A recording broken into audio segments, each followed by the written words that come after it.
porque somos la fuerza que mueve Chile. Chile nos importa. Ahora hablamos de política, economía y sociedad en el programa Chile nos importa. Conducen los periodistas Marcelo Castillo y Juan Andrés Lagos.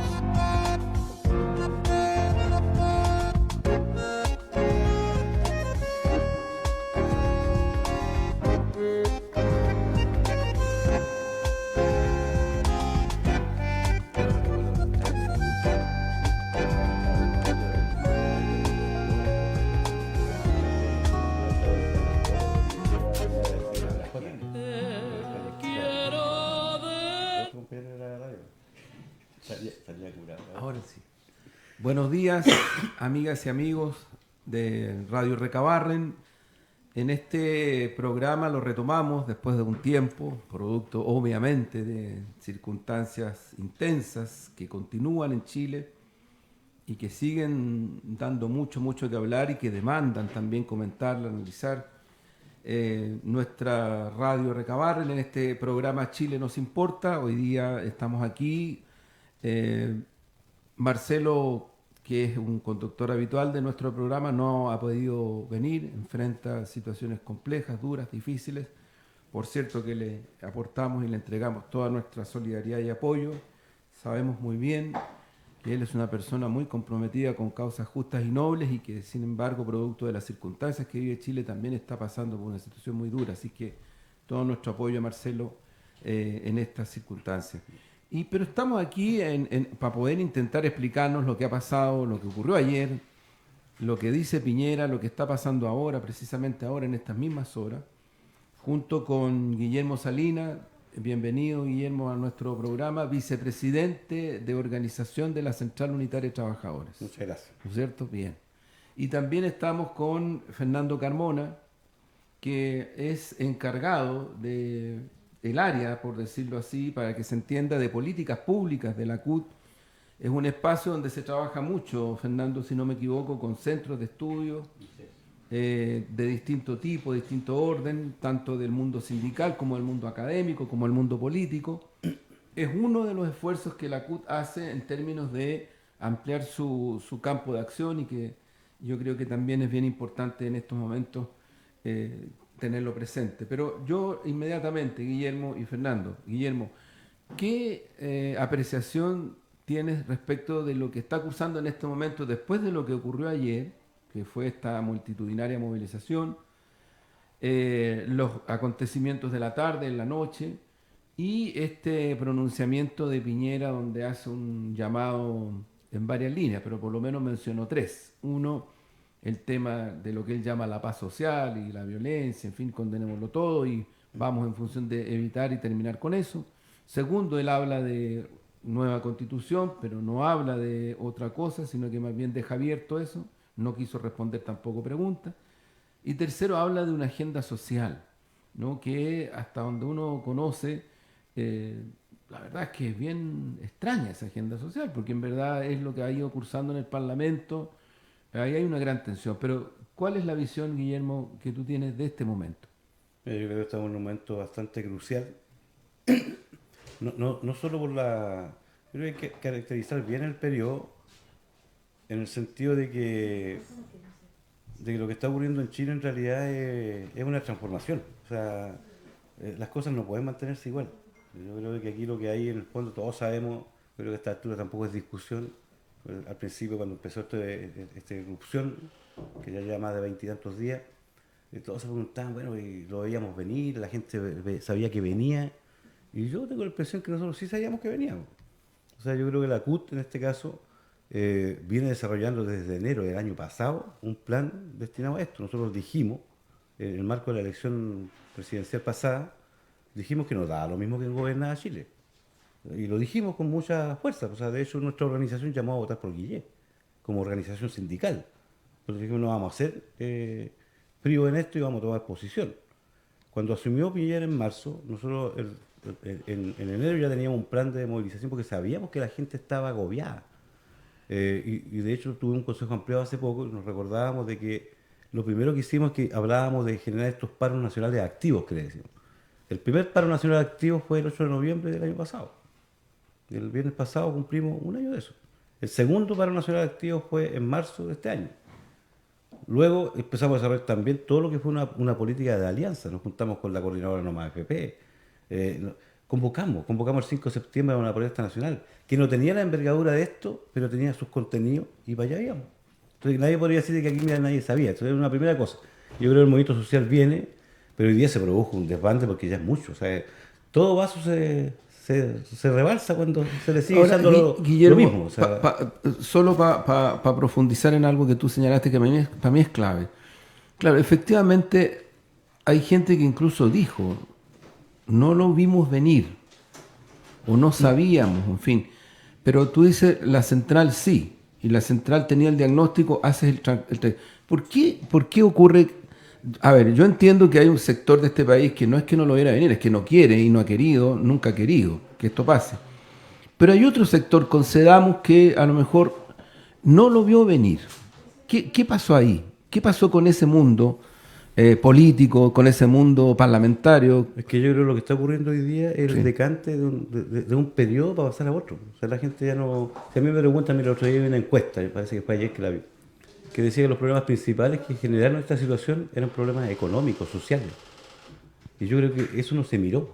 Ahora, tú tienes hoy día, creo, esto es una opinión muy personal, Sí. que se habla mucho de la despolitización y todo eso. Sí. Yo no creo que la gente esté despolitizada. Yo creo que la gente está despartidizada. Tiene una suerte de desafección con los partidos políticos, los parlamentarios. Y mira dónde están los partidos y dónde están los parlamentarios. Entonces, claro, cuando uno mira eso, toda la gente que te va a decir a ti, mira, no lo vi venir, es gente que no está conectada con la gente. O sea, nosotros somos una central sindical, tenemos sindicatos, por lo tanto sabíamos que había un lío con los salarios, sabíamos que había un lío con el empleo. La gente tenía miedo de perder el empleo, o sea, el lío que lo perdió el miedo ya, entonces porque el empleo es muy bajo, entonces no tiene mucho que perder tampoco. Entonces, eso nosotros lo sabíamos. Ahora, ¿qué es lo que ocurre? Que lamentablemente le llaman así, a mí no me gusta el término, pero es para graficar lo que te quiero decir, esto que algunos malamente llaman clase política, sí. Creo que se produce una desconexión total. O sea, un parlamento que te discute leyes al margen de cualquier debate social. O sea, un lenguaje. Si aquí, mira, no es un problema solo de decir el proyecto de ley o todo esto, es un lenguaje, una forma de decir las cosas. Es como te comunicáis con la gente. Entonces, ahí yo creo que hay una desintonía respecto a los partidos parlamentarios. Y ellos son los que dicen hoy día no la veíamos venir. A mí me parece, francamente, mira, no voy a hacer un juicio de valor, sí, yo creo que no tiene sentido. Yo creo que hoy día, porque claro, nosotros somos una central sindical, yo mismo soy militante de un partido, por lo tanto nadie va a decir, no, nosotros creemos que los partidos hacen falta, o sea, son necesarios, o sea, están un poquito enfermos, como dijo alguna vez Fuente, o sea, y hay que ver cómo se mejoran, pero yo creo que la sintonía con la gente y con la calle va a ser un problema principal, porque no puede volver a ocurrir esto que tú me estás preguntando a mí, que haya gente que diga, no lo vi venir. Eso quiere decir que no estamos con la gente nomás, pues es así de simple. O sea, no tiene otra... Es que es muy fuerte, para la dimensión de lo que está ocurriendo, es muy fuerte esa frase, porque en el fondo no viste nada, o sea, casi nada de lo que estaba pasando en tu país. Lo que ocurrió ayer.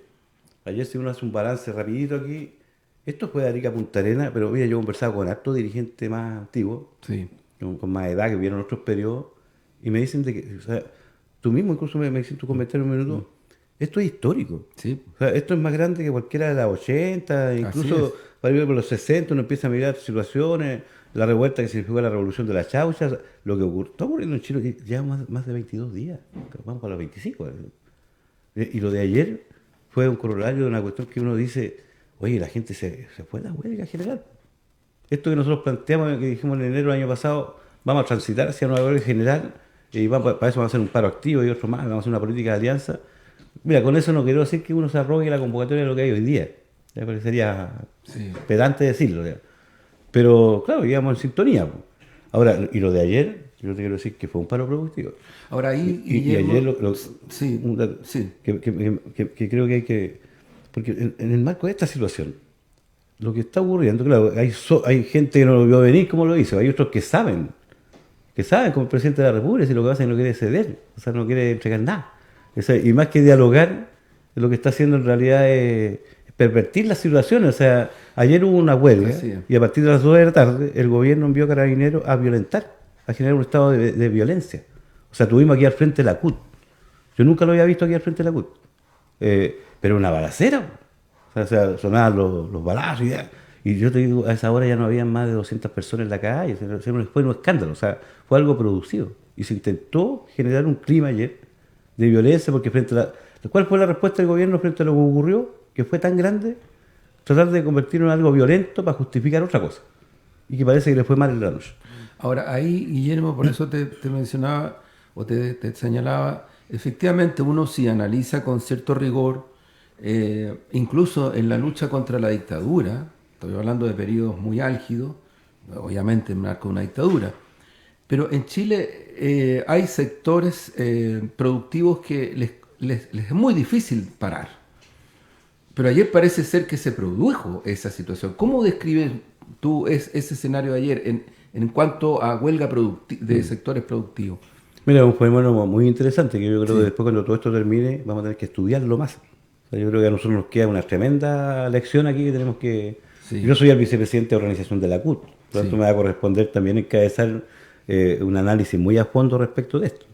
Hay mucha gente, mira, nosotros avanzamos y se creó un comité de huelga para esto. Se creó un comité de huelga donde está la CUT, pero donde habían organizaciones que no están afiliadas a la CUT. La Unión Portuaria no está afiliada a la CUT. El comité o la coordinadora minera de Chile tampoco estaba afiliada a la CUT. No más FP. O sea, logramos unidad de la acción, se llama eso. Todos juntos ahí y al mismo tiempo, porque esa era la tarea que nos dimos y se creó un comité de huelga para eso. Ahora, claro, tú miras el sector público, en las cuentas que tenemos nosotros paró en un 90%. Y hubo paralización. El sector privado, que a quien más le cuesta, porque las leyes no se lo permiten, porque está el despido, porque... O sea, es bien difícil producir paros productivos en el sector privado. Porque, o sea, están organizados, o sea, hay organización, pero cuesta mucho porque los tormentos del capital son muy fuertes. Pues, o sea, si a ti te despiden, hay gente que nos dice, oye, mire, ¿cuándo? Y nos pujan. Yo les quiero decir a todos de que el movimiento sindical tiene que hacer su proceso y su desarrollo de toma de conciencia, porque tú tienes familias detrás, pues tú no podés llegar y arriesgarte que te despidan porque tenés que ver a tu hijo. Entonces, por lo mismo, que nosotros la cuantificación que hicimos que era sobre el 65% del sector privado que paró. Los sectores principales fueron los puertos, fueron la minería, fueron la industria, fue el comercio. Fíjate tú que la banca paró en un 25%. Y eso es súper importante porque la banca cuesta, o sea, mucho, claro. El aeropuerto también paró. Entonces, ¿qué quiere decir eso? De que cuando tú ves las cosas, es normal, pues, o sea, cuando es tan difícil, pero sentís que tenés que hacerlo igual, eso es, pues. O sea, la situación que hay llega a tal extremo y la falta de escucha llega a tal extremo que es violenta, pues. O sea, como si tú estás hace rato, yo, compañeros de asamblea que nos decían, oye, compañero, este hueón no puede seguir así, pues, o sea, no dice nada. Sí, cosa que dice contradice lo que el pueblo está pidiendo. Entonces, cosa que dice convoca más. Entonces, la gente entendió que tenía que pararse, no hay otra, porque además que hay un sentido de la oportunidad histórica en la gente. O sea que, si no hoy día, ¿cuándo? Pues va a ser muy contradictoria esta cuestión después de la historia, cuando se escribe la historia, van a decir, bueno, se cambió la constitución política por la Asamblea Constituyente en un gobierno de derecha. Va a ser muy particular. Y es el hermano de alguien que tiene mucho que ver con todo este estado de cosas que están en Chile. Entonces, va a ser bien contradictorio. O sea, que no fue en el gobierno pasado, que no fue en un gobierno de centro izquierda, que no fue... Va a ser bien contradictorio. Pero la gente hoy día es cuando tomó esa conciencia y entiende de que este es un minuto histórico, o es ahora o no va a ser. O sea, entonces no tiene sentido parar hoy día. Hay gente que te dice, sí, pero ¿por qué me voy para la casa si no me han dado nada? O sea, no me han dicho ninguna cosa. O sea, no es... Hoy día aparece, y con eso cierro ahí para después entrar con Fernando algunos temas, parece, Guillermo, que hay como todo un intento por parte del gobierno, por otro lado algunos sectores de políticos como Renovación Nacional, Desborde, ahí aparece Chaín, en fin, otros más, pero hay un cierto movimiento ahí, que se está de nuevo encasillando en el Parlamento, por lo menos físicamente es lo que se sabe hasta este momento que estamos en este programa. ¿Cuál es la postura que toma, en este caso, la central, la mesa de unidad social? Yo sé que parece ser que está terminando en estos momentos una reunión con la Asociación Chilena de Municipios, que es el otro fuerte que ha estado convocando a plebiscito, en fin. ¿Cómo se ve en lo que viene, en los días que vienen, en verdad? O sea, aquí hay decisiones que hay que tomarlas en estos días, ¿no? Pues no hay mucho tiempo tampoco. O sea, Sí. ahora, yo la impresión que tengo es que, en primer lugar, aquí hay un pueblo que demostró tener disposición de pelea todavía. No está gastado todavía. No es que vengamos para abajo. Ya serán las otras las campañas, las disputas de que si el gobierno dice 80.000, que me parece ridículo que el subsecretario diga 80.000 personas por la... O sea, es como absurdo, digo. Sí. Hay una efervescencia de masa que se mantiene. Lo segundo es que hay consignas que ya se ordenaron. O sea, aquí o tú estás por una asamblea, por un congreso constituyente, o estás por una asamblea constituyente. O sea, no tenéis dos. Y toda la gente entendió de que, y todos, porque hay hasta sectores de derecha que ya están hablando lo mismo, Sí. de que el Congreso no es legítimo para hacer esto. Por lo tanto, tú no podrías meter dentro del Congreso. O sea, tú haces eso, vas a avivar más todavía eso, tirarle benzina a la... Entonces, yo lo que veo ahí es que, o la posición que tiene la CUT y lo que asumió Unidad Social, ahí se hizo un primer balance de lo que fue la huelga, y ahí de verdad es que aquí lo principal que se tomó como consigna es la Asamblea Constituyente. O sea, eso es lo que se tomó. Y por lo tanto, no, va a ser difícil soltar eso, o sea, no tiene por dónde. O sea, efectivamente hoy día está la discusión y la CUT fue invitada a esta reunión con la Asociación Chilena de Municipalidad. Sí. La CUT concurrió junto con Unidad Social, entiendo, está Bárbara Figueroa allá, está Luis Mesina, está Alejandro Aguilar. Mario Aguilar, perdón, Alejandro Aguilar es otro. No, pero la posición que llevábamos nosotros allá era decirle, oiga, yo lo dije, ¿viste? Sí, lo dijo. Pero que entre, pues. Nos están haciendo reír Oye. ahí con un cartelito que nos mostraba. Pero No, que tú decías que el, no, el la planteamiento posición que se fue a plantear después de que que en hicieron el plebiscito, ustedes en la reunión de porque la la asociación. Asociación Chilena de Municipalidades va a convocar a un plebiscito, eso lo tienen concordado. Pero lo que nosotros queremos asegurarnos es que en ese plebiscito esté la pregunta de Asamblea Constituyente.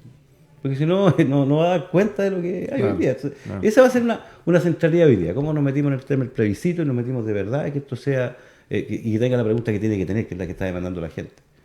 Y lo otro que se va a abrir, la movilización. Estamos viendo que se convoca en los próximos días, eso yo creo que lo vamos a tener claro mañana en la mañana, pero más convocatorias vienen. O sea, ayer se habló incluso de instalar una nueva huelga general con perspectivas de que sea indefinida si esto no cambia. O sea, esa es la posición de los que estaban reunidos ayer evaluando la huelga que ya han trabajado. Y desde el punto de vista de demanda social, yo tengo la impresión de que hay un problema de sintonía con el Congreso. Este acuerdo que salió firmado con Bloomer y algunos... Claro. O sea, ¿cómo? Mira, si no es, a lo mejor eso, en otro tiempo, 2 años atrás, te creo, a lo mejor capaz que la gente te lo hubiera podido decir, oye, qué bonito. Pero hoy día, en este contexto, eso da cuenta de que nuestros parlamentarios no están escuchando, no tienen sintonía con la gente. O sea, primero, ¿cómo se les ocurre a ellos que nota de 0 a 10 tienen nota 2, ir a construir un acuerdo entre los que tienen nota 2? O sea, puros porros, pues. O sea, no me voy a ir. Entonces, claro, lo que se va a poner al centro, ahora, aquí efectivamente el movimiento sindical en particular tiene que generar sus presiones, sus contrapartes, o sea, que hay que conversar. O sea, hay que empezar a los empresarios de que aquí, bueno, nos vamos a poner con las 500 lucas, ¿no? O sea, ¿por qué mandan un proyecto para allá? Bueno, veamos si conversamos con los empresarios algo. Ellos tienen que decir algo, tienen que hablar. ¿Hay posibilidades de que se generen algunos espacios con los empresarios? Porque, ¿sabes por qué te lo pregunto, Guillermo? Porque es decir, si uno mira el recuento para atrás, la CUT siempre ha estado en una disposición de diálogo, de interacción. Aquí el que pegó el portazo en todos los niveles es el gobierno. Incluso que yo sepa, no ha convocado a ninguna tripartita, digamos. No. Pero entonces la pregunta, porque uno dice, bueno, ya, podrá creérselo o no. Luce tira la cifra de 500.000 pesos. Ahora Angelini dice en el sector nuestro, en el grupo económico que es uno de los más grandes de este país, dice 500.000 pesos. Yo tengo la impresión que hay otros empresarios que también están planteando ese tema. Entonces hay como un carril... Sí, mira, la CUT, nosotros tuvimos Consejo de Empleado el viernes pasado. El Consejo de Empleado es la máxima autoridad entre Congreso y Congreso de la CUT. Y allí se nos mandató una cosa, la directiva de la CUT. Los dirigentes de todo el país, o sea, varias cosas se mandataron, pero hay un punto que tiene que ver con esto, donde se mandató a la CUT a cumplir lo que tiene su política. Porque la CUT, dentro de su política, en su declaración de principio, la CUT es diálogo y movilización. O sea, Porque somos sindicatos, o sea, todos los sindicatos tienen su contraparte que es su empleador y el sindicato de base más chico tiene que levantar un pliego y se lo presenta en formato de negociación colectiva al empleador. Y el empleador le responde y ahí empieza la discusión, o sea, y si tenés que irte a huelga, o sea, esa es la vida sindical y esto es lo mismo. O sea, nosotros somos diálogo y somos movilización, nos movilizamos, pero nosotros no tenemos ningún reparo respecto de juntarnos o no juntarnos con los empleadores porque es nuestra contraparte natural.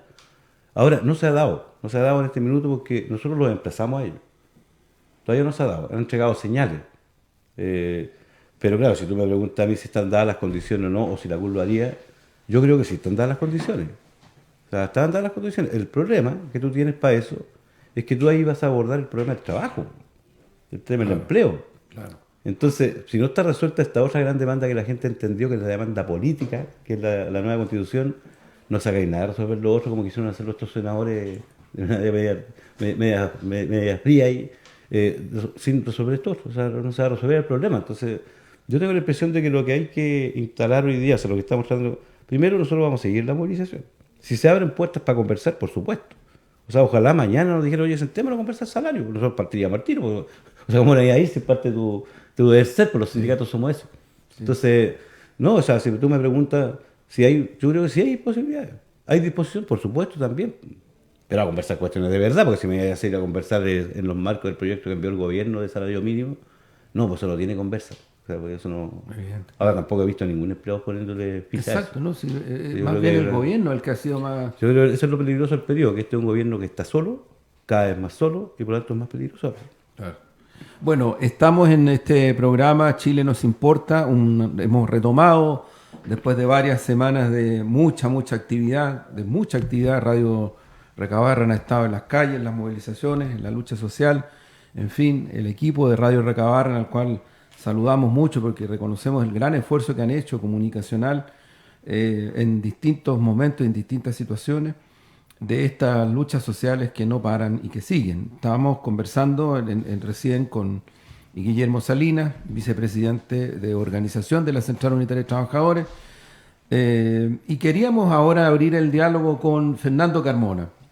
Sí, Guillermo, tienes que partir, pero importante lo que pudimos conversar. Muchas gracias por tu tiempo. Pero es que nos quedamos con Fernando Carmona, economista, encargado del área de políticas públicas de la Central Unitaria de Trabajadores. Yo remarco esto porque es bien importante tener presente que una central como la Central Unitaria de Trabajadores de Chile haya dado un paso que no es nuevo, pero probablemente a lo mejor algunos lo conocen, otros no, de abrir un tema referido a políticas públicas de Estado, de país, donde hay un intercambio con organizaciones sociales, con políticos, con centros de estudio, en fin, me parece muy significativo y notable. Fernando, bueno, ya con Guillermo Salinas hablábamos de una serie de elementos que están planteados. Mi pregunta es, de tu punto de vista como economista, aquí uno ve muchas, lamentablemente, desde el gobierno, por cierto, casi mayoritariamente, pero también de otros sectores, y lo quiero decir porque es así, de la concertación especialmente, de que dicen es que tenemos que actuar con responsabilidad. Entonces, es que de Gregorio hoy día en la mañana pone en el escenario la posibilidad de una recesión. Y al final todo se traduce en que aquí hay que ser muy responsable. Y el aterrizaje de lo muy responsable es que no se pasen para la punta, no pidan tanto, en fin. ¿Cuál es tu visión en ese sentido? ¿Cuál es la situación real de este país respecto de las grandes demandas sociales que están cursando, que yo creo que a esta altura hay que ser casi esquizofrénico de verdad para no desconocerlas? Pero por otro lado, pongámonos en esa situación. ¿Cuál es la capacidad económica de la economía chilena en estos momentos de enfrentar estas demandas y resolverlas desde el punto de vista social? Sí, a ver, lo que uno primero tiene que decir es que la economía chilena está, de alguna manera, está topada. O sea, ya no, la manera en la que venimos haciendo las cosas ya no nos da la posibilidad de seguir creciendo más. Entonces, la estrategia de desarrollo, que era las exportaciones de recursos naturales con bajo valor agregado, por lo tanto con empleos de mala calidad, poco productivos, y bajos salarios generales de la economía para lograr competitividad afuera, o sea, porque para poder vender nuestros productos y que fueran competitivos con países desarrollados, lo que había que sacrificar eran los salarios.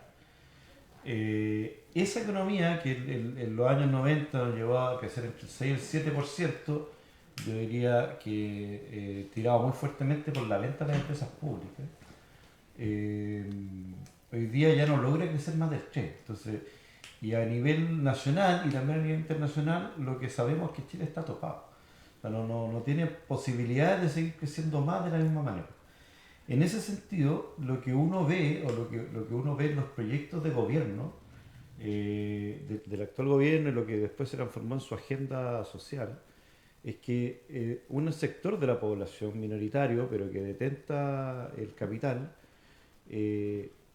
no está tan preocupado que la economía crezca, sino que en ese bajo crecimiento ellos hacen una tasa de ganancia mayor. ¿Ah? Entonces quieren que les devuelvan 833 millones de dólares en impuestos, están buscando flexibilizar, cuando hablamos de 40 horas ellos responden con flexibilización de la jornada, están buscando precarizar el trabajo a partir del proyecto de la ADT, están buscando que los sindicatos tengan menor efecto, que la huelga tenga menor efecto, o sea, hay una respuesta sistémica desde el punto de vista de la derecha y de los empresarios, que es que en este escenario, en donde ya no es posible seguir creciendo más, bueno, entonces que sigan bajando los salarios, siga precarizándose el empleo y por último ellos harán una tasa de ganancia mayor en la medida que los sueldos sean más bajos. Eso que de alguna manera se ha venido dando desde los últimos 3 o 4 gobiernos, o sea, esta precarización del trabajo es lo que finalmente hace crisis. Lo que nos decía, por ejemplo, la OCDE en un informe en abril de este año, es que la clase media como tal en Chile había estado desapareciendo. Cuando nosotros hablamos de clase media y tenemos el 75% de nuestros trabajadores ganando 550.000 pesos o menos, entonces la verdad es que clase media como tal no existe. Existe una gran polarización entre personas que están ganando altos ingresos y la mayoría de la población que no tienen cómo sustentar su nivel de vida y finalmente recurre al endeudamiento. Y entonces ahí, Fernando, la pregunta, aunque parezca ingenua, pero aunque parezca, digo, pero es necesario hacerla para que tú puedas desplegar la argumentación. ¿Hay posibilidad en este momento, no digo que tenga que ser mañana, pero porque, por ejemplo, en concreto, la central, la Mesa de Unidad Social, ha planteado 510.000 pesos de salario mínimo. Ha planteado 500.000 pesos de pensión mínima. Uh-huh. La Unidad para el Cambio, que es uno de los sectores donde está el PC, están Regionalistas Verdes, está el Partido Progresista, también han planteado en esa línea. Pregunta, ¿es factible ¿Sí eso? Se puede? Sí. Se puede. O sea, primero ya hay una cuestión que ya es como un dato de realidad, y es que ya las empresas lo están haciendo. ¿Ah? Ya. Entonces, este argumento de que íbamos a frenar la economía, la verdad es que ha quedado un poco fuera de foco. Uno podría decir, efectivamente, empresas muy chicas como las pymes, no las medianas, las pymes, pudieran tener un problema, sí, pudieran tenerlo, pero eso se puede resolver por la vía impositiva, qué sé yo. Entonces, primero se puede, pero segundo, el efecto sobre la economía que va a tener es positivo. ¿Ah? O sea, lo que nos dijo, por ejemplo, Cristian Legar del FMI este año es que los problemas de crecimiento de la economía, incluidas las latinoamericanas, estaban dados por los altos niveles de desigualdad a su interior. O sea, en la medida que distribuyamos mejor la riqueza, lo que debiera pasar es el crecimiento económico. Lo que nos dicen gente como estos economistas de derecha, la exconcertación, es lo contrario. Nos dicen, para poder distribuir mejor la riqueza, primero tenemos que crecer. Ponen al revés la valoración, sí, entonces hacen el énfasis en que le demos todos los beneficios y todas las capacidades a las empresas para producir más, para crecer más, porque por ahí va a venir la mejor distribución del ingreso. Y eso no ha pasado. Y lo que nos están diciendo los organismos internacionales es lo contrario. Primero distribuya bien los ingresos y después va a crecer. Porque personas con más ingresos son personas más educadas, personas que son más productivas, personas que tienen mejor salud, personas que van a consumir más dentro del mercado, personas que van a mover más la economía. Entonces, hay un efecto intrínseco en la distribución de la riqueza hacia el crecimiento que estos economistas o no quieren ver o de alguna manera no les conviene verlo. ¿Ah? O sea, porque finalmente esa distribución de la riqueza hay que hacerla contra alguien. O sea, alguien va a tener que perder en esta pasada y probablemente va a tener que ser tanto los empresarios en su altas tasas de ganancias como también aquellos que son que tienen sueldos que van más allá de lo razonable. Por ejemplo, esta medida que proponen las empresas del 10 por, que es que nadie gane menos, o sea, más de 10 veces lo que gana el que menos gana. O sea, en el caso del salario mínimo, y mirando a los diputados no deberían ganar más de 3 millones de pesos. ¿Ah? Entonces, cuando empezamos a hablar de medidas de distribución, no solamente, o sea, va a haber una parte importante de distribución desde el capital, pero también se va a reordenar de alguna manera los ingresos dentro de la sociedad para hacerlos más normales. Y eso es lo que finalmente ellos están defendiendo, o sea, su interés en términos Ahora, de... Fernando, para cerrar contigo en esta parte, yo deduzco, por tanto, de que primero, del punto de vista de la materialidad de la economía chilena, se puede. Sí.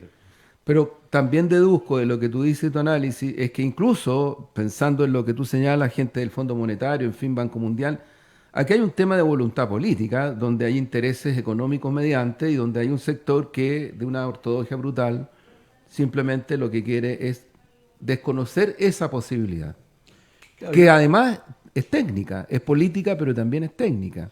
Claro, lo que yo diría, mira, los economistas ortodoxos tienen un planteamiento muy simpático para el bien común, ¿ah? Para el beneficio social. Dicen, en la medida que cada uno de nosotros logremos nuestro máximo beneficio personal, entonces la sociedad va a lograr su máximo beneficio social. El problema que tenemos con eso es que cuando nosotros tratamos, como trabajadores o como centros de estudio, de fijar los beneficios sociales en el largo plazo, es decir, en la educación, en la salud, en los mejores salarios, en pensiones dignas, los empresarios están buscando siempre beneficios de corto plazo.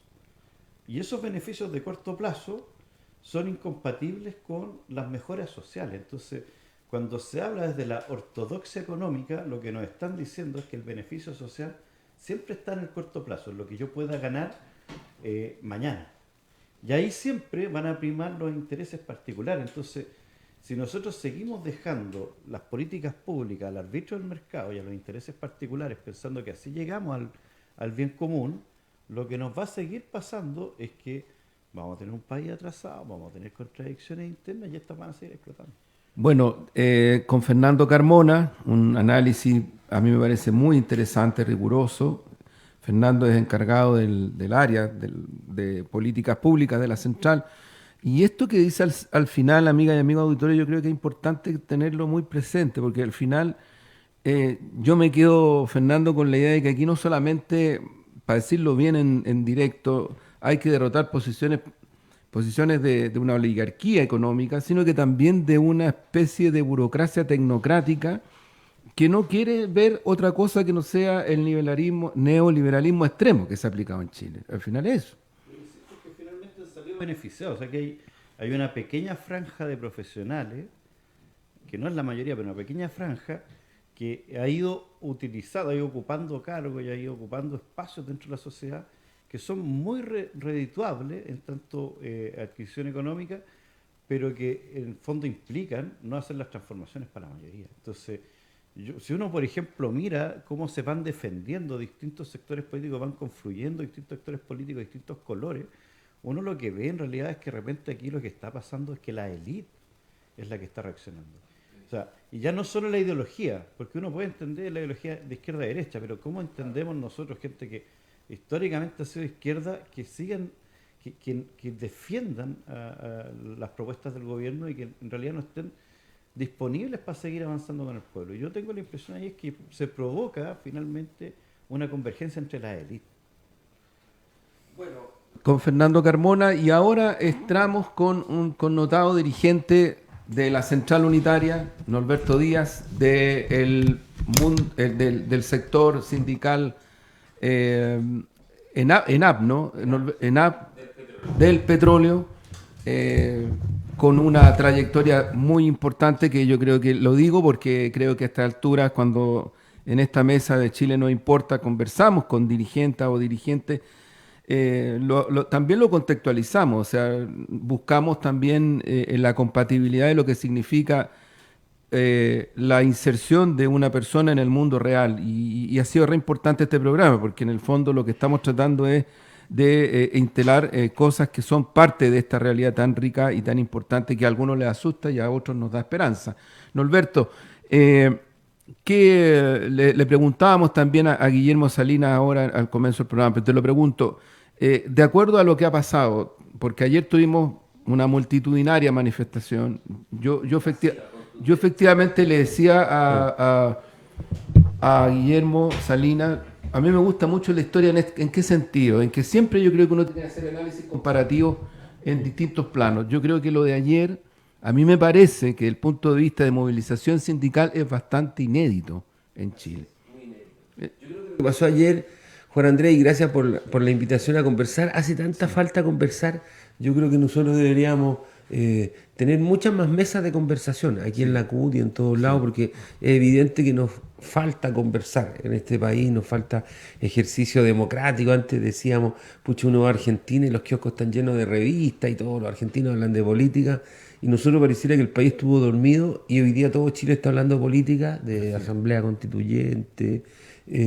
Entonces, bueno, este es un minuto, yo diría que esperanzador, es un minuto de dolor, porque hay gente que ha perdido la vida. Yo creo que lo más grave que ha pasado son los 24 jóvenes que han muerto, 24 digo yo, contando el compañero minero que falleció ayer en medio de unas barricadas y de una acción de protesta sindical, muy legítima por lo demás. Son 24 los muertos, son 200 los jóvenes que han perdido un ojo. Yo creo que esto es una gran tragedia humana. Y lo de ayer yo creo que es una movilización histórica.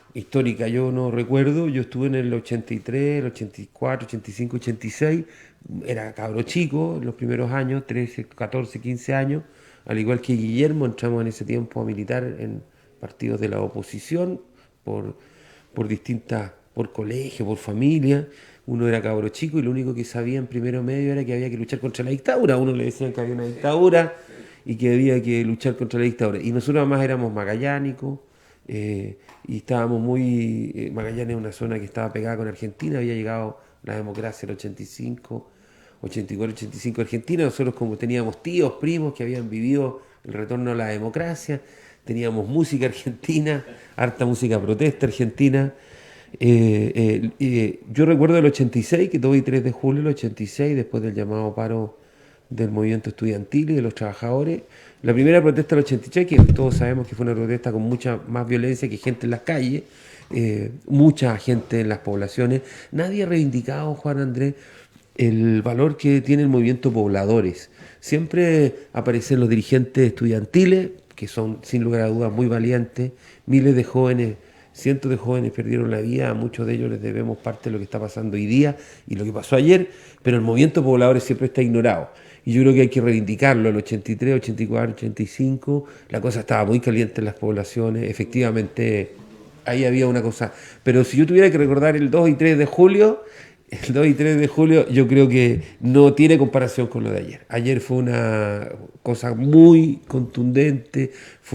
Yo viajé, estuve en Concón primero, después vine para Santiago. Hay videos tuyos. Hay videos ahí muy bonitos y estoy muy agradecido a la gente de planta, a los trabajadores contratistas. Creo que dimos hicimos una buena cosa ayer. Casi paró completo la NAP. Obviamente no dejamos de bombear a Santiago ni abastecer el gas en Magallanes, pero porque son razones obvias. Nadie va a pretender que apaguemos los hospitales, no hay gas, no hay luz. Yo creo que lo de ayer fue contundente. No sé si hay parangón en la historia. Yo creo que esto es más grande que lo del 2 y 3 de julio del 86. Esa es la sensación que tengo.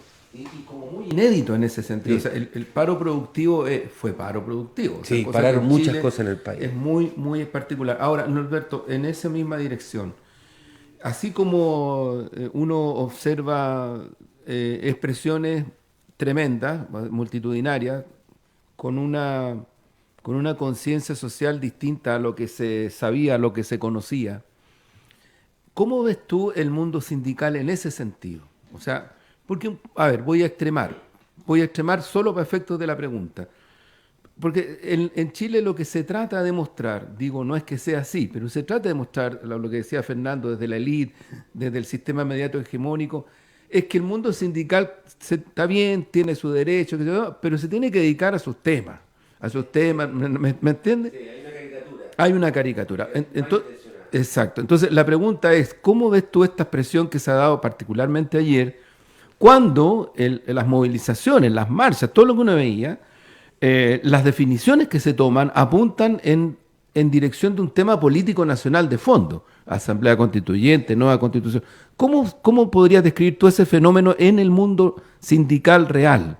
O sea, bueno, yo lo primero que hay que constatar algo. Sí. En Chile no solamente están nuestros queridos compañeros aún detenidos, desaparecidos, a quienes no le hemos encontrado ni se le ha podido dar sepultura decente y familiar como corresponde, sino que también hay un detenido desaparecido que es el movimiento sindical, que fue intentado asesinar en 1980-81, porque aquí la madre de todas las batallas no son los 7 ladrillos de la dictadura, sino que yo la pondría en el primero de ellos, que es el plan laboral y que es la destrucción del movimiento sindical, para sobre un movimiento sindical destruido, agobiado, perseguido. Nosotros tenemos más de 300 dirigentes sindicales asesinados, que son dirigentes sindicales, poder avanzar con las ISAPRES, con las AFP, con la ley del decreto de ley 600 y con los otros pilares del plan laboral. Dice solo un paréntesis, pero en los terribles, dramáticos listados de detenidos desaparecidos, la mayoría son dirigentes sindicales. Así es, así es. Es así. O sea,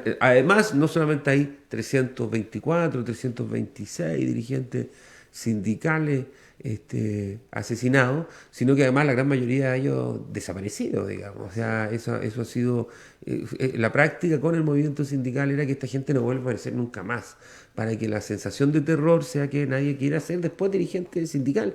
La gente a veces se enreda con que los dirigentes sindicales andamos peleando por los cupos, y yo creo que muy poca gente quiere ser dirigente sindical. Pero ahí yo quisiera decir a propósito de este proceso, es que hay un proceso de politización hoy día muy rápido, muy grande. La gente terminó hablando de política en estas 2-3 semanas, los trabajadores terminaron hablando de política, pero hay que avanzar sobre esta caricatura que se ha armado, porque en Chile se hicieron muchas cosas porque se intentó matar al movimiento sindical. Y como decía el otro día Martín Cárcamo en los matinales, como decía este abogado Stingo que lo sacaron, como lo decían estas 3 o 4 grandes periodistas que han sacado los medios de comunicación, Chile se va a tener que acostumbrar a que tienen que haber sindicatos, que la gente tiene derecho a tener un sindicato y que ese sindicato tiene derecho a negociar colectivamente y, si hay ambición, a votar la huelga y ejercerla si es necesario. Y eso no significa que queramos huelgas. Nadie quiere huelga, no queremos andar en conflicto, nadie quiere ni huelga, ni violencia, ni desmane. Lo que queremos es paz. Pero para que haya paz tiene que haber justicia social, y para que haya justicia social la plata se tiene que repartir en forma igualitaria. Y en Chile no se reparte en forma igualitaria. Aquí Fernando lo decía hace un rato atrás, ningún parlamentario debería ganar más de 3 millones o 4 millones de pesos. Nadie debería ganar más de eso. Y probablemente el presidente debería ganar 6, 7 millones y no más. Miren, otro día lo dijo acá en la CUT, y lo quiero reivindicar por el labor que ha hecho estos meses, gran amigo de la CUT. El Contralor General de la República vino hace 2 años para acá, le dio una charla al movimiento sindical y él dijo acá en el Salón de la CUT, en el Salón Manuel Busto, dijo: yo soy el Contralor General de la República, mi cargo dura 8 años, yo gano 6 millones de pesos y es un muy buen sueldo, nadie debería ganar más de eso. Y sucede que uno tiene ejecutivos de empresas que se fijaron el sueldo en 18, en 20 millones, y mucho más. En Codelco 350 o 400 millones al año. O sea, aquí la gente se volvió loca. Si ustedes me van a perdonar, se volvió loca. Ahora, yo comparto lo que dice Fernando. Un límite, los sueldos mínimos tienen que mejorar y tienen que ponerse un límite al sueldo máximo, no solamente en el aparato público, en la empresa privada. Tiene que haber normas que limiten que la gente gane mucha plata, porque significa que hay gente que está haciendo trampa. Hay gente que está recibiendo más de lo que necesita en un mundo en donde los recursos son escasos para vivir. Ya ni siquiera es un tema económico, sino que hay que limitar el consumo. La gente no puede consumir libremente lo que se le ocurra, no puede comprar ropa las veces que se le ocurra, no puede comprarse zapatos por moda y por gusto, porque nos estamos echando a perder además el planeta. O sea, aquí ya alguien me va a decir que esto es muy comunista, que esto es demasiado, pero me parece que lo que dice Fernando es razonable. Alguien nos ponía el ejemplo que no sé en qué Parlamento Europeo, de esto que donde el per cápita es muy alto y la gente tiene muy buena situación económica, hay un edificio en donde los parlamentarios tienen todos la misma torre. se les pasa un departamento que comparten la cama, la cocina, hay una lavandería común, parece que alguien les plancha, pero ellos tienen que ir a lavar su ropa, a cambio de eso tienen un viático más pequeño. En Suecia creo que es así, y nadie tiene chofer, los asesores creo que son pagados por el Estado y son para todos, o sea, hay una cosa normal, digamos. Si yo no digo que esta gente no trabaje, yo quiero reivindicar en esta caída de todo, los parlamentarios trabajan mucho, pero trabajan, perdónenme, en muchos casos haciendo weá. Van a bingo, van a cuestiones. Si fueran a hablar con la Junta de Vecinos sobre política urbana, es la crisis del sistema parlamentario, de la institución. Norberto, una pregunta. Si en las próximas horas se llegara a producir la situación, yo digo, te lo pregunto porque lo veo como muy posible, de que el movimiento social, la central, la mesa de unidad social, se viera ante la necesidad de una nueva convocatoria de movilización. Ustedes ayer ya anunciaban la posibilidad de eso. ¿Cuál sería la respuesta de las bases y del movimiento social real? Yo quisiera primero decir que nosotros no quisiéramos tener que llamar a una huelga indefinida. Ya. Yo creo que nadie quiere en este país que las cosas sigan como están hasta hoy. Pero el gobierno no nos deja ninguna otra alternativa. El gobierno hace espectáculos comunicacionales como el de ayer, en donde parece que quiso de nuevo asustar al pueblo. A mí me parece que nosotros tenemos un presidente que en la práctica no está conduciendo y está prácticamente interdicto. En la primera hora llamó a los poderes del Estado. Llegó el presidente de la Cámara de Diputados, el presidente de los Tribunales de Justicia, llevó al presidente del Senado, los juntó, se sacaron una foto de la moneda y horas después llamó al estado de sitio. Días después el presidente llamó a los partidos políticos. No fueron todos, unos no quisieron ir y otros que fueron. Los que fueron no fueron recibidos por el presidente tampoco. El presidente prefirió recibir a los carabineros heridos.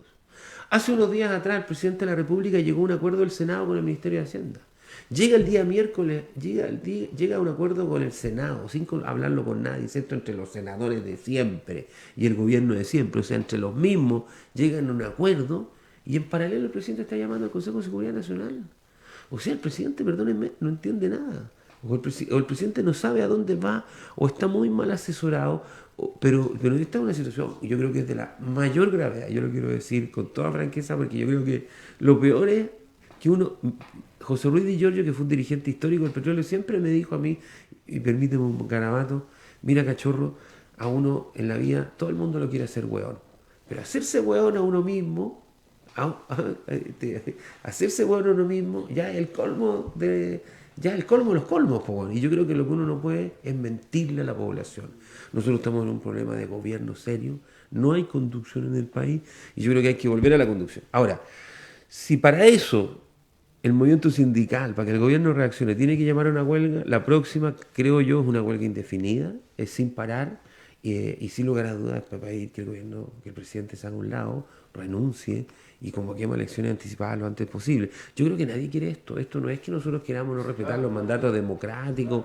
Alguien nos han dicho, oye, que ustedes no quieren respetar, que Piñera ganó legítimamente. Por Dios, Piñera ganó legítimamente, ganó con 1 millón de votos de diferencia. Si Piñera ganó por el voto, pero con el voto de los que votaron, porque también millones de chilenos no quisieron ir a votar porque no tenían plata para pagar la micro, perdónenme, porque no tenían plata para pagar la micro, porque no tienen para pagar el pan. Hay gente que anda contando los pesitos para comprar el pan, hay gente que compra de 1 ayuya, de 2 ayuyas, los abuelitos compran el arroz, compran el azúcar en bolsitas. Perdónenme, en bolsitas de 250 gramos, de medio kilo, de 1 kilo. Es una vergüenza en un país que tiene los recursos que tiene Chile. Entonces, bueno, no sé, me fui por el otro lado, pero lo que quiero decir es que es urgente que el gobierno reaccione, y si no, nosotros vamos a tener que llamar a una huelga indefinida, y claramente vamos a tener que llamar a la desobediencia civil, porque no es otro camino, porque cuando esto, yo dejé de creer hace muchos años, me peleé con la iglesia en los 80, pero le debo parte de mi formación al pensamiento cristiano, nunca lo voy a desconocer, pero no creo en Dios nomás, ¿qué quieren que haga? Digamos, eso es un dato, así es la vida nomás, digamos, pero soy hijo de esa tradición. Y ahí en el Evangelio alguna parte decía que si tu hermano no te escucha, habla con él, si no, habla con la comunidad, si no, cuéntale a todo el mundo. O sea, hay que hacer reaccionar al gobierno, y yo creo que eso es urgente y nadie quiere más de lo que hemos vivido estos días.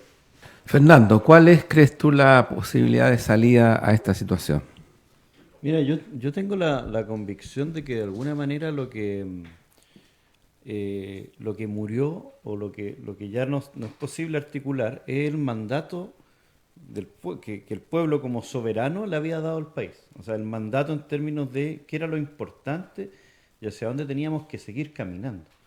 Hoy día yo tengo la impresión que hasta que nosotros no repongamos ese mandato popular, a partir de un plebiscito, una asamblea constituyente, va a ser muy difícil que los partidos o que las organizaciones sociales o que la sociedad civil conduzca una salida, porque esa salida tiene que estar de alguna manera legitimada a partir de que está siendo guiada hacia donde el soberano, que es finalmente el depositario de la soberanía y del poder en el país, que es el pueblo, nos mandate. Entonces, mientras nosotros sigamos tratando de hacer acuerdos así como entre la élite, así como esto que hacen los senadores con el gobierno, o sea, estos acuerdos que tratan de alguna manera de interpretar lo que está pasando, ganar, qué sé yo, dos chauchas, pero siempre desde arriba y no nos pongamos de cabeza que toda esta energía constituyente, que es una energía que se expresa en las calles, la redireccionemos hacia el debate y hacia la participación democrática para poder tener un nuevo mandato político para el país y que los partidos puedan interpretar y que los movimientos sociales puedan interpretar. Entonces no vamos a salir. Entonces necesitamos construir ese camino hacia el plebiscito, la asamblea constituyente y el referéndum final. Bueno, terminamos esta hora intensiva, fuerte. Gracias por la invitación y gracias por estar ustedes acá, porque de verdad creo yo que se han sido 3 miradas. Estuvimos con Guillermo Salinas, Norberto Díaz, Fernando Carmona, ocultando la realidad de nuestro país, muy dinámica, extraordinariamente dinámica, muy cambiante y muy sorprendente desde el punto de vista de que mientras algunos siguen mirando con angustia el movimiento social y popular, otros lo estamos viendo con esperanza, porque en verdad eso también está muy fuerte en la ciudadanía en este país. Y nuestro cariño para Marcelo, que sabemos está pasando por momentos duros, estamos con él, entendemos que es una persona de grandes causas y lo apoyamos. Y será entonces hasta el próximo miércoles en Chile nos importa. Que esté muy bien.